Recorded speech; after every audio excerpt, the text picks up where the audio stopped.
Hello friends, आप सभी का स्वागत है मेरे बीएड अड्डा चैनल पर। आज मैं आपको बीएड के ऑप्शनल पेपर आपके issues of conservation and environmental regeneration, संरक्षण एवं पर्यावरण पुनरुद्धार के मुद्दे के पेपर की कुछ प्रीवियस ईयर क्वेश्चंस मैं अपलोड कर के क्वेश्चंस कर रहा हूं, जिसमें आपके मेनली 5 to 10 मार्क्स के क्वेश्चंस होंगे जो कि आपके बार बार पूछने वाले प्रश्न या फिर मोस्ट इम्पोर्टेंट क्वेश्चंस होंगे इसमें। तो आपके इसमें बीबीएम के यू और वीबीयू के दोनों क्वेश्चंस होंगे। एक दो क्वेश्चन पेपर आपके बीबीएम के यू के और मोस्टली जो है वो बीबीयू के क्वेश्चन पेपर है, तो आप उसके हिसाब से आप तैयारी कर सकते हैं क्योंकि दोनों का सिलेबस सामान्य ही है। तो चलिए देखते हैं हम लोग सेमेस्टर 4 के paper issues of conservation and environmental regeneration के प्रीवियस ईयर क्वेश्चन पेपर। तो पहला है 20-22 के क्वेश्चन पेपर जो कि आपके वीबीयू के क्वेश्चन पेपर है ये। तो 10 मार्क्स का क्वेश्चन कुछ इस प्रकार है आपके। Describe the meaning of environmental degradation and its impact on health of people. अब एनवायरमेंटल डिग्रेडेशन से क्या समझते हैं? जो एनवायरमेंट को जो डिग्रेड करता है वो एनवायरमेंटल डिग्रेडेशन में आता है और उसका क्या हमारे स्वास्थ्य पे प्रभावित पड़ता है। कोई एक व्यक्ति उसके स्वास्थ्य पे क्या प्रभावित करता है वो आपको बताना है। जैसे कि मैं एग्जांपल बता सकता हूँ, एनवायरमेंटल डिग्रेडेशन में आपके कोरल रीफ जो है, कोरल रीफ ये आपके ख़त्म होते जा रहे हैं। कोरल रीफ जो है, डिग्रेडेशन ऑफ कोरल रीफ हो गया। एनवायरमेंटल की जो टेम्परेचर है, आपकी CO2 जो आपकी गैस है, इसकी जो मात्रा जो परसेंटेज है वो इंक्रीज़ होती जा रही है।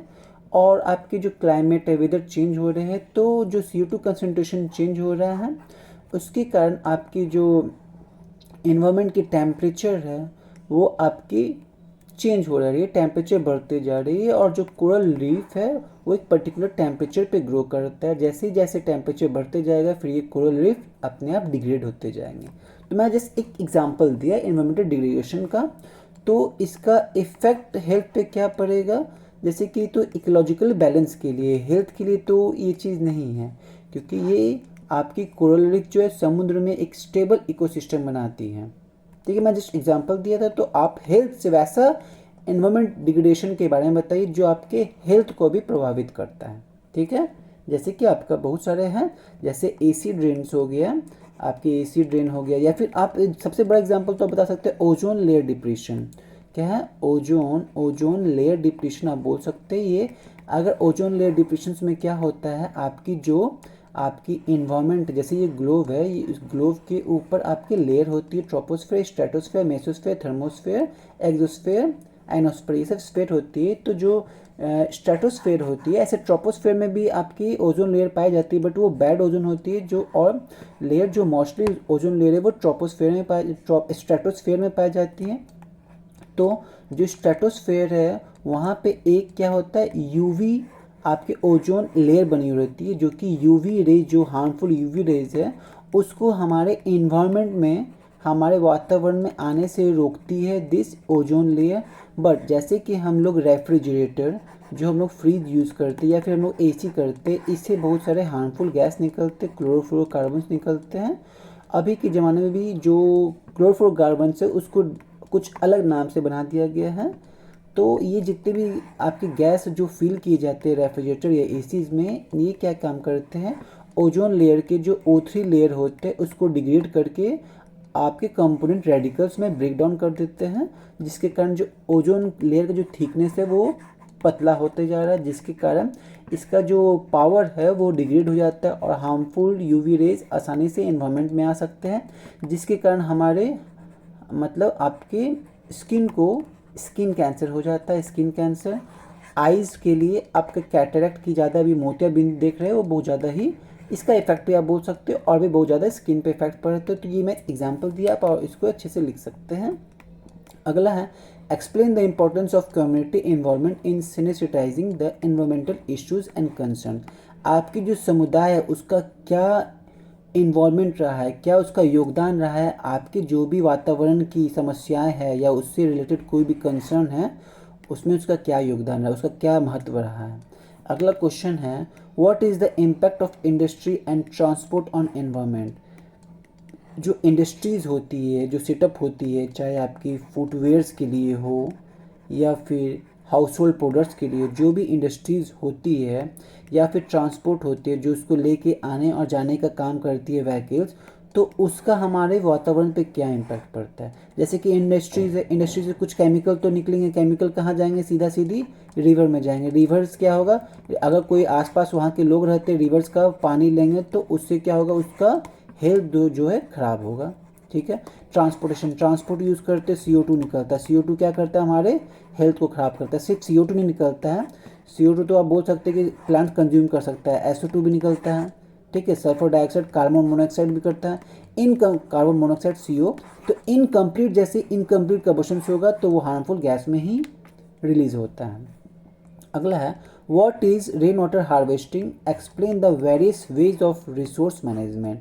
रेन वाटर हार्वेस्टिंग, जो हम लोग रेन होते हैं उनके वाटर को हम लोग क्या करते हैं, स्टोर करते हैं उसी को, या फिर हम लोग क्या करते हैं उसको अंडरग्राउंड जो वाटर सोर्स है उसमें वापस अंडरग्राउंड वाटर सोर्स में हम लोग भेज देते हैं, वही रेन वाटर हार्वेस्टिंग। आप किसी तरह से उसको हार्वेस्ट कर रहे हो।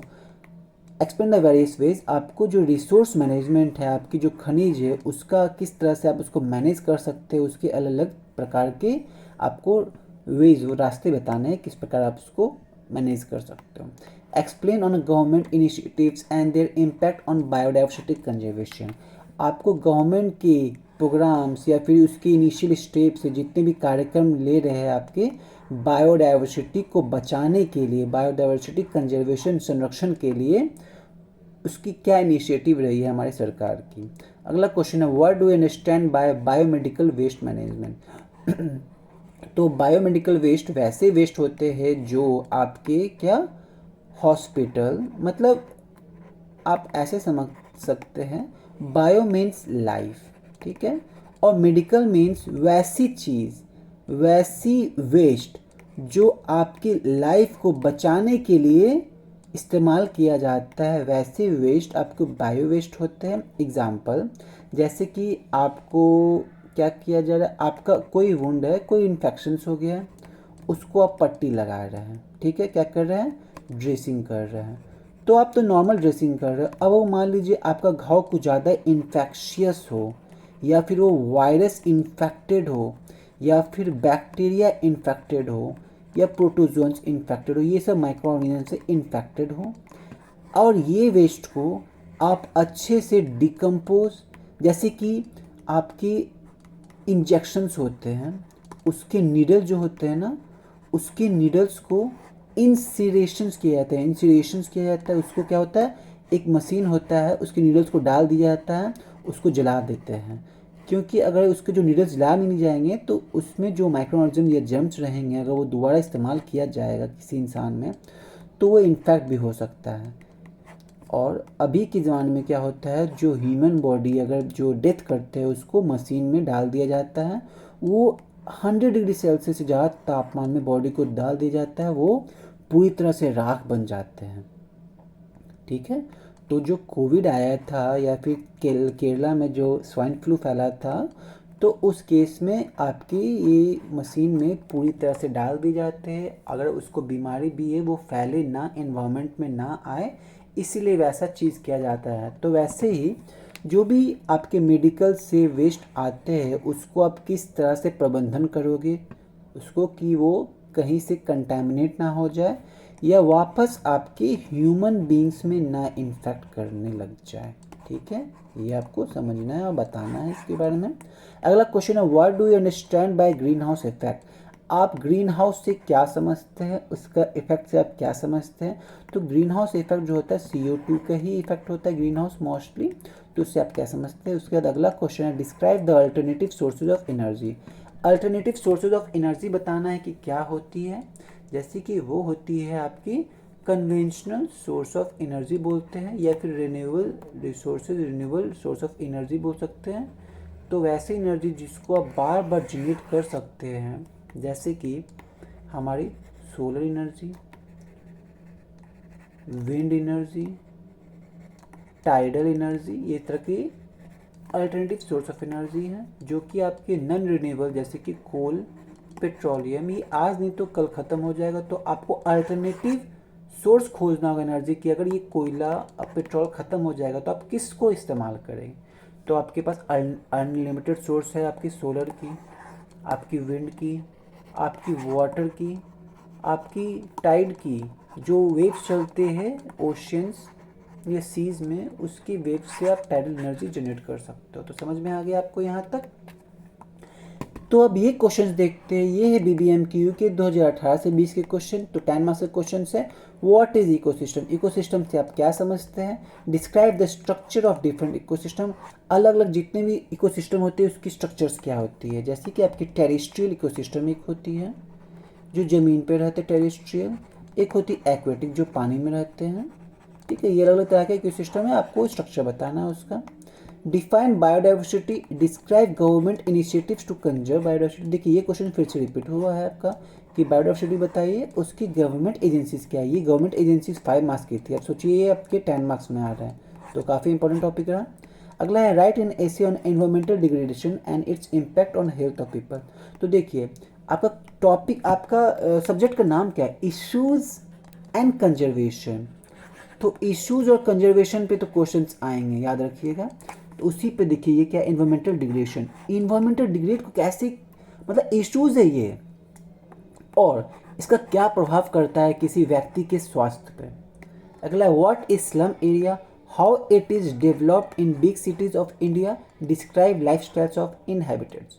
तो जो आपकी स्लम एरिया होती है जहाँ गरीब लोग रहते हैं, जहाँ से प्रॉपर सैनिटेशंस या प्रॉपर बिल्डिंग्स अच्छे से नहीं होती है, सीवेज सिस्टम भी अच्छे से नहीं होती, जैसे कि मुंबई में एक धारावी है, एशिया का सबसे बड़ा क्या है? एशिया का सबसे बड़ा धारावी, सबसे बड़ा बिगेस्ट स्लम है आपकी एशिया की, मुंबई में।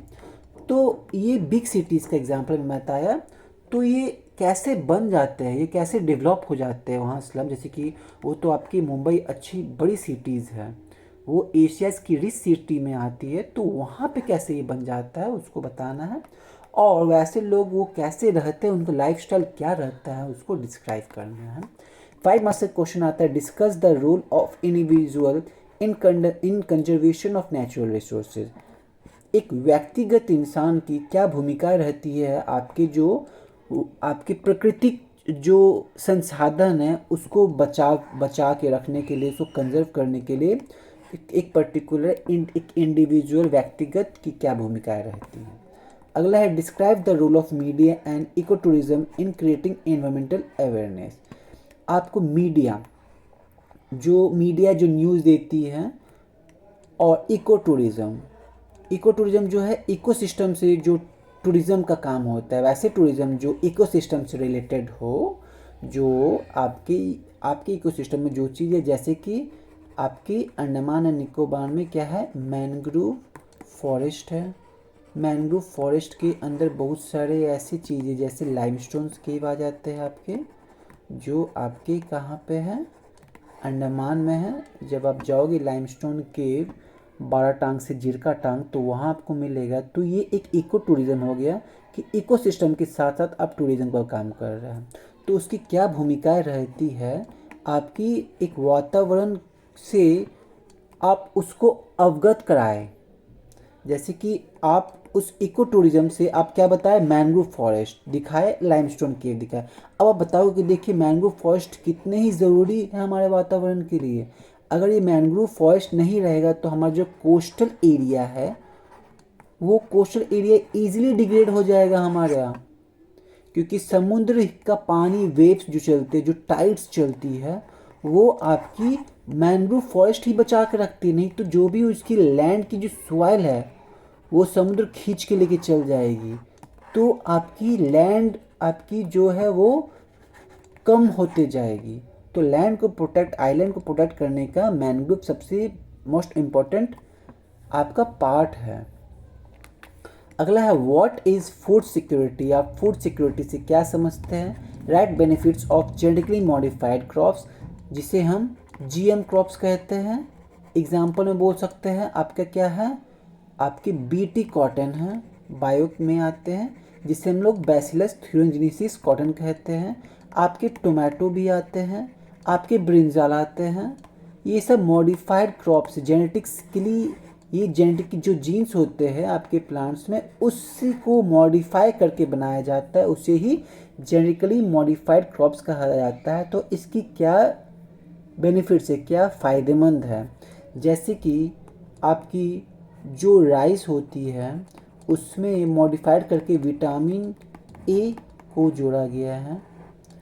तो वैसे ही आपकी अलग अलग तरह के क्रॉप्स होते हैं जिसमें आप जीन्स को इंटीग्रेट करके आप उससे यूज़फुल चीज़ ले सकते हो, एक्सट्रैक्ट कर सकते हो, आपके बॉडी के लिए फ़ायदेमंद होता है।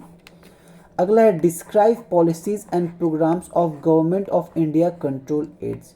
तो गवर्नमेंट की जो भी नीतियां हैं या फिर उनके कार्यक्रम हैं हमारी सरकारी हमारे भारत सरकार की, वो क्या है, उनकी क्या कंट्रोल एड्स हैं, उसको डिस्क्राइब करना है।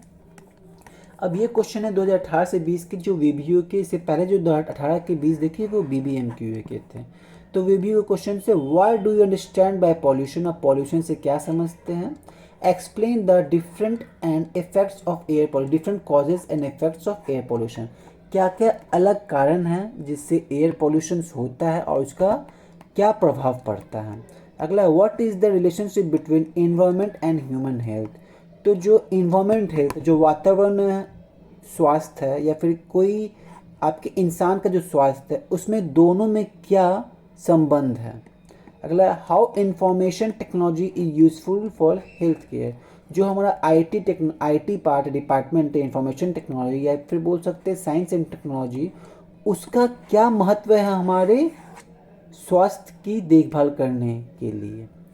अगला है what is the meaning of rain water harvesting, what is the sorry meaning. आप रेन वाटर हार्वेस्टिंग से आप क्या समझते हैं, जो कि एक पानी को संरक्षण करने का एक मेथड्स है। Explain the different methods of rain water harvesting, आप किस किस मेथड से, क्या क्या विभिन्न प्रकार की तकनीक से आप कैसे रेन वाटर हार्वेस्टिंग को कर सकते हैं। अगला क्वेश्चन है what do you mean by ethnobotany, ethnobotany से आप क्या समझते हैं। तो देखिए 10 मार्क्स के क्वेश्चन आ रहे इथनोबॉटनी से। अब आप देखिए 5 मार्क्स के what are the causes of green house effect. तो ये ग्रीन हाउस क्वेश्चन फिर से रिपीट हो रहे हैं आपके। अगला है how do you save our environment, explain, आप किस तरह से अपने जो वातावरण है, अपने वातावरण को कैसे बचा सकते हो, उसको व्याख्या करनी है उसकी। अगला है what is nitrogen fixation, how this helps to increase soil fertility. तो नाइट्रोजन फिक्सेशन क्या होता है, जो हमारे सॉइल में जो नाइट्रोजन होता है, ऐसे नाइट्रोजन जो होता है वो सॉइल में नहीं होता है, नाइट्रोजन होता है तो इन्वायरमेंट में किस फॉर्म में, गैस फॉर्म में। हमारे माइक्रो ऑर्गेनिज्म जो है वो आपके फिक्स करती है और वो सॉइल में डालती है, या फिर वो नाइट्रोजन फिक्स करके क्या करती है, प्लांट्स को, एक लेग्यूमिनस प्लांट होती है, लेग्यूमिनस प्लांट्स होती है, एग्जाम्पल में आप बोल सकते हैं पल्सेस, जो भी दालें होती है उसमें लेग्यूमिनस प्लांट में क्या होते हैं, रूट नोड्यूल्स होते हैं, वहाँ पे माइक्रो ऑर्गेनिज्म जो है वो नाइट्रोजन फिक्स करने का काम करती है, जो कि आपके प्लांट्स में प्रोवाइड करती है, जिसके कारण आपकी नाइट्रोजन जो समस्या है विभिन्न प्रकार के जो पौधे होते हैं उसमें दे दिया जाता है, और वो जो माइक्रो ऑर्गेनिज्म जो कीटाणु है जो इस फायदेमंद वाले होते हैं, बैक्टीरिया जो माइक्रो ऑर्गेनिजम्स होते हैं, जो एग्जांपल में मैं बता सकता हूँ स्यूडोकोकस, न्यूमोनोकोकस, ये सब जो है, या स्ट्रेप्टोकोकस, तो ये सब बैक्टीरिया जो है आपके ये सॉइल फर्टिलिटी को बढ़ाने का काम करती है नाइट्रोजन प्रोवाइड करके। ठीक है, समझ में आ गया। What is the pathogens of malaria, right it's symptoms and prevention measures. तो जो मलेरिया का पैथोजन क्या है, उसका जो पैथोजेंस है उसे हम लोग क्या बोलते हैं, प्लाज्मोडियम।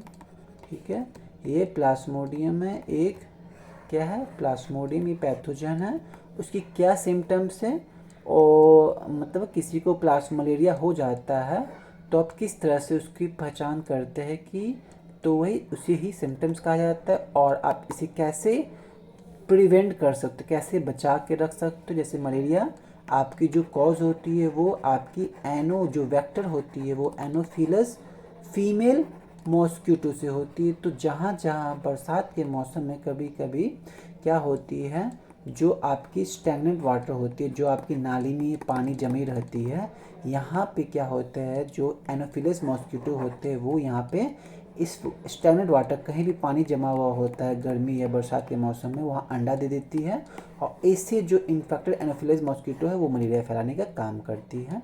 तो इसीलिए यहाँ पे गैम्बूशिया फिश होता है, अगर आप वो डाल देंगे पानी में, गैम्बूशिया नाम की मछली होती है, तो वो अंडे को खा लेगी। या फिर आप जहाँ भी पानी जमा हुआ उसके ऊपर तेल डाल देंगे, जिसके कारण जो भी अंडे हैं वो मर जाएंगे, वो आगे नहीं बढ़ेंगे। तो ये एनोफिलस मॉस्क्यूटो, इसीलिए बोला जाता है कि गर्मी में कहीं भी कूलर में पानी जमा ना हो, नाली में या आसपास अगर आपके पानी जमा होता है तो उसको ख़त्म कर दिया जाए, या फिर आप उसके ऊपर तेल डाल दें, जिसके कारण उसमें अंडा कोई भी अगर आपकी फीमेल मॉस्क्यूटो देती है तो वो मर जाएगी। ठीक है, तो इसकी प्रिवेंशन मेजर्स ये सब बतानी है। अब हम लोग अगला क्वेश्चन देखते हैं 2017 से 2019 के questions. Write an essay on India as a mega biodiversity nation. You know that कि इंडिया एक मेगा बायोडाइवर्सिटी नेशन है भारत, तो उसके बारे में आपको क्या लिखना है, लेख लिखना है। अगला है what is a deforestation, how does it affect the lives of wild life, birds and tribal people. तो डिफॉरेस्टेशन आप क्या समझते हैं और ये किस तरह से जो भी आपकी वाइल्ड लाइफ है, जो भी जंगली जीवन है, उसकी लाइफ को कैसे ये प्रभावित करता है, या पक्षी को, या फिर जो भी आपके ट्राइबल पीपल, जो आदिवासी पीपल है जो जंगल में रहते हैं, उसका अगर आप पेड़ काट देंगे तो उससे उसकी जीवन में क्या फ़र्क पड़ेगा, उसको आपको बताना है। अगला सेक्स रेशियो। सेक्स रेशियो क्या होती है, explain the reasons behind female foeticide in India. आपको आपको बताना है, रीज़न देना है कि जो फीमेल फिटिसाइड, जो भ्रूण हत्या हो जाती है, उसके पीछे क्या सबसे बड़ा कारण है हमारे भारत देश में। जैसे कि यू नो डैट कि जो मैन है वो आपकी फैमिली को आगे बढ़ाने का काम करती है, वो मैन है उसकी शादी कर देंगे, उसको पढ़ा लिखा के आप कुछ नहीं कर सकते क्योंकि वो दूसरे घर में जाएगी, वहाँ के लिए पैसे कमाएगी। ऐसे वाले सोच वाले लोग जो होते हैं वो भ्रूण हत्या का कारण बनते हैं। वो अपने बच्चे पैदा होने से पहले ही उनका सेक्स चेक करवा लेते हैं और पता चल जाता है कि लड़की है तो उसे पैदा होने से पहले ही मार दिया जाता है। ठीक है, इसके लिए सरकार बहुत सारे कार्यक्रम करते रहे हैं, बट फिर भी ये अभी तक पूरी तरह से सक्सेसफुल नहीं रहा। इसी के कारण जो इंडिया का जो सेक्स रेशियो है वो बहुत ही खराब रहा है। अगला क्वेश्चन है what do you mean by agriculture waste. आप एग्रीकल्चर वेस्ट से क्या समझते हैं, जो भी आपकी क्या खेती बाड़ी में जो आपके कचरे बनते हैं उससे आप क्या। Describe agriculture waste management in India. और जो खेती बाड़ी का जो कचरा बनता है उसको आप कैसे मैनेज कर सकते हैं, जैसे कि पुरवाली क्या बोलते हैं उसको, आपकी जो गेहूँ या चावल धान लगाते हैं उसको कटाई करने के बाद जो रह जाते हैं पुआल, आप बहुत सारे हरियाणा और पंजाब में लोग क्या करते हैं, हरियाणा और पंजाब में इस बेचाली को बोल सकते हैं, तो इसको काट के इसको काटने के बाद हार्वेस्टिंग करने के बाद जो बचा रह जाता है उसको जला देते हैं, जिसके कारण पॉल्यूशन जो है बहुत राइज हो जाता है।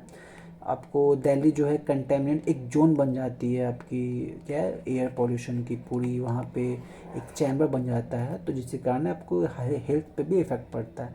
तो उसका मैनेजमेंट करना ही काफ़ी ज़रूरी है। 5 मार्क्स क्वेश्चन से discuss the role of individual in prevention of water pollutions. आपका जो एक व्यक्तिगत भूमिका क्या रहती है वाटर पॉल्यूशन को बचाने के लिए, आप कैसे वाटर पॉल्यूशन को बचा सकते हैं पानी को दूषित होने से।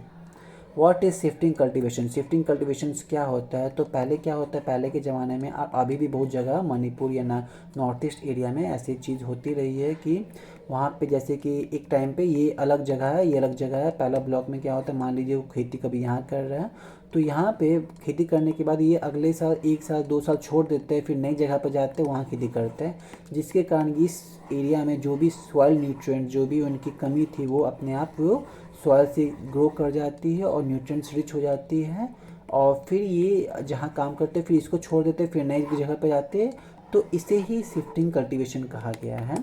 उसका इम्पैक्ट क्या पड़ता है हमारे वातावरण पे, उसको बताना है। अगला question, differentiate between man made and natural disaster with suitable example.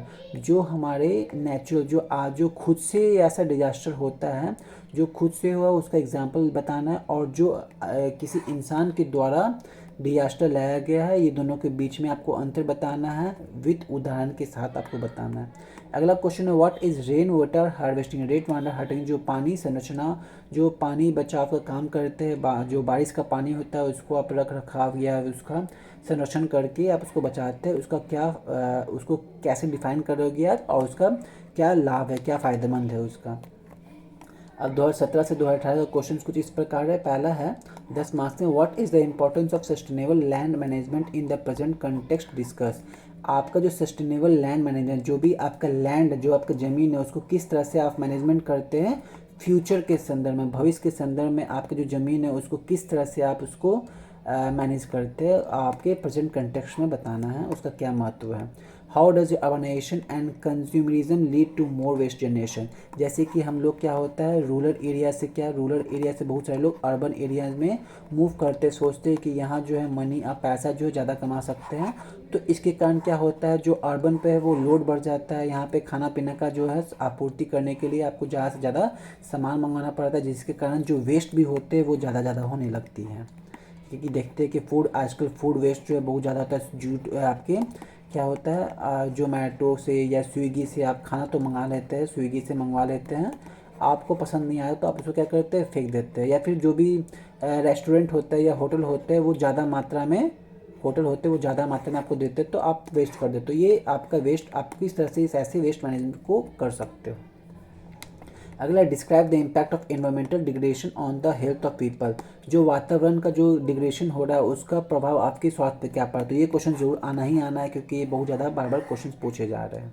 ठीक है, अब अगला क्वेश्चन है discuss the alternative source of energy in detail. Alternative source क्या है, ये भी क्वेश्चन रिपीटेड हो रहे हैं, आप देख सकते हैं। 5 मार्क्स में क्वेश्चन है what are the reasons behind deforestation, how it can be control. तो जो पेड़ कटाव हो रहा है उसका मेन जो कारण है वो क्या है, उसको बताना है। तो पॉपुलेशंस को कंट्रोल करने के लिए, आपका जो पॉपुलेशंस को कंट्रोल करने के लिए ट्रीज़ और प्लांट जो इसको काटे जा रहे हैं उसमें वहाँ पे एग्रीकल्चर किया जा रहा है, या फिर आपके पॉपुलेशंस बढ़ने के कारण पेड़ को काट करके वहाँ हाउस होल्ड, या फिर आपके बोल सकते हैं वो उस ज़मीन पे घर बन रहे हैं, वहाँ पे इंडस्ट्रीज़ बन रहे हैं। क्योंकि इतने सारे पॉपुलेशन को आपको फीड करना, खाना प्रदान करना, वो आपका एक बड़ा कारण बन गया है डिफॉरेस्टेशंस का, हैबिटेट लॉस हो रहा है। और उसे कैसे आप कंट्रोल कर सकते, कैसे अपने नियंत्रण कर सकते हैं। अगला क्वेश्चन है what should be the role of the media in the creating environmental awareness. तो जो मीडिया है उसका क्या अहम भूमिका है, क्या रहेगी हमारे वातावरण को, किसी इंसान को अवगत करने के लिए। हमारा वातावरण ही बहुत सब कुछ है, इसके अलावा कुछ नहीं होना चाहिए। अगर ये खराब हुआ तो हमारा जीवन भी खराब हो जाएगा। तो ये बेहद ही इकोलॉजिकल बैलेंस करने के लिए महत्वपूर्ण है। अगला है describe the impact of mining on environment. जो माइनिंग होता है, जो हम लोग कोल्स निकालते हैं या पेट्रोल्स निकालते हैं, उसका हमारे वातावरण पे क्या इफेक्ट करता है वो आपको लिखना है। अगला है why is it necessary to bring change in slum areas, how can it be done effectively. तो जो स्लम एरियाज होते हैं उसमें बदलाव लाने की क्या आवश्यकता है। अगर स्लम एरिया में बदलाव नहीं लाएंगे तो क्या होगा, वहाँ जो वेस्टेज है, जो प्रॉपर आपका सैनिटरी है, प्रॉपर सैनिटरी जो आपकी, या फिर आप बोल सकते हैं जो आपकी नाली का पानी है उसे अच्छे से ड्रेनेज सिस्टम अच्छी सी होनी चाहिए। उसका वेस्ट जो ज़्यादा होता है तो वो आपके आपके गंदे एरिया में रहता है, जिसके कारण उसका स्वास्थ्य खराब हो जाता है, जिसके कारण बहुत सारी नई नई बीमारियों का जन्म होता है। और वो एक बार स्प्रेड हुआ तो फिर वो रुकने का नाम नहीं रहता। इसीलिए इसको सुधार करना काफ़ी ही ज़रूरी हो जाता है।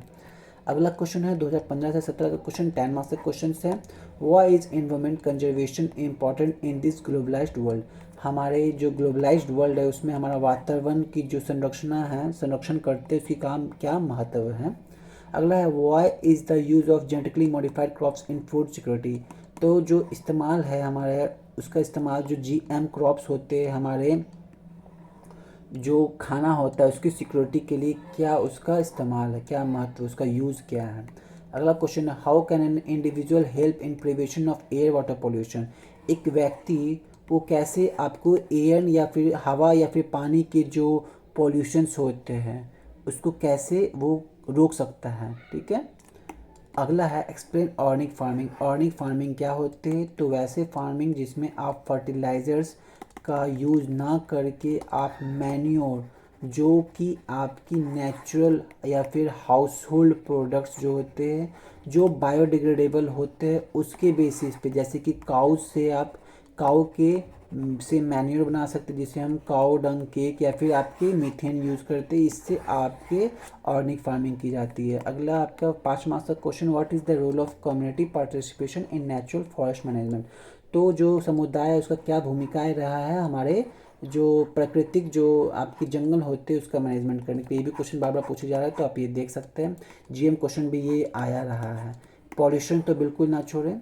अगला है व्हाट इज़ एनवायरमेंटल डिग्रेडेशन। देखिए टॉपिक पे ही इश्यूज एंड कंजर्वेशन, तो ये टॉपिक तो इम्पॉर्टेंट है। How does it effect the health of people, ये कैसे किसी व्यक्ति के स्वास्थ्य को प्रभावित करता है। अगला है what is the need for biodiversity conservation, हमें क्यों ज़रूरत पड़ती है कि जो बायोडाइवर्सिटी होता है उसके संदर्भ जो उसको बचा सके, रख सके। अगला क्वेश्चन है what is the rain water harvesting. Rain water harvesting से आप क्या समझते हैं बताना है, तो देख सकते हैं।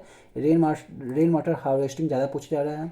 फिर आपकी इन्वायरमेंट डिग्रेडेशन पे क्वेश्चंस रिपीटेड हो रहे हैं। फिर आपके एयर या वाटर पॉल्यूशन से क्वेश्चंस आ रहे हैं आपके, ठीक है। बायोडाइवर्सिटी कंजर्वेशन से आ रहे हैं, और आपके बोल सकते हैं डिफॉरेस्टेशन से। इस टॉपिक से आपके क्वेश्चन बार बार, और एक जीएम क्रॉप्स, ठीक है, ये सबसे क्वेश्चन आ रहे हैं। तो आप देख सकते हैं जो इन्वायरमेंटल रिलेटेड इश्यूज है और कंजर्वेशन आप कैसे कंजर्व कर सकते हो, ये बेहद ही महत्वपूर्ण टॉपिक है। तो आप इसके सारे आप क्वेश्चन आप अपना पढ़ सकते हैं। तो आज का लेक्चर यही समाप्त होता है। अगर आपको वीडियो थोड़ा भी अच्छा लगे तो प्लीज़ लाइक करें, जिससे हमें अच्छा लगेगा, और आगे ज़्यादा से ज़्यादा वीडियो बनाने की कोशिश करूँगा, जिससे आपको मदद मिलेगी।